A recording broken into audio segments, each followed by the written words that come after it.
En fait, je voulais pas cette fameuse boîte de conserve, donc il me fallait pour ça de l'inertie. L'inertie, pour t'expliquer rapidement, c'est tu crées de la chaleur, il emmagasine et il restitue dans le temps. Ça, c'est le premier point. Donc ici, il y a toute la vitre qui permet de voir la flamme. On est sur le principe d'un rocket stove. Un rocket stove, c'est faire rentrer l'air à un endroit donné, c'est-à-dire vraiment sur les braises pour forcer en fait le tirage et avoir une combustion quasi totale. Sur celui-là, on a 88% de rendement. C'est ce qu'on appelle aussi les poêles dragon. C'est souvent, on entend quand ils tournent bien et qu'ils ont leur rythme de croisière, ils font...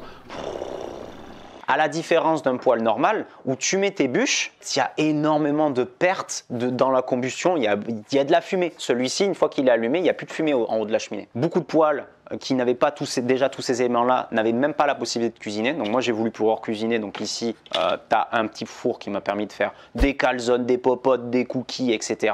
Et la possibilité aussi de poser sur le poêle de quoi chauffer, réchauffer, cuisiner, un petit œuf au plat, etc. Ça, c'était l'idée de départ. Combiner la flamme, l'inertie, un bon rendement et pouvoir cuisiner. Et la polyvalence avec le double combustible. Si j'ai envie de me chauffer avec les petites brindilles ou le petit bois que je fends, ben, je peux. Et si j'ai pas envie de m'embêter, ce qui m'est arrivé pendant un certain temps quand j'étais dans mon camping-car, ben, je prends du granulé et ça chauffe aussi très bien. C'est là où il est unique, c'est que ça n'existe pas sur le marché.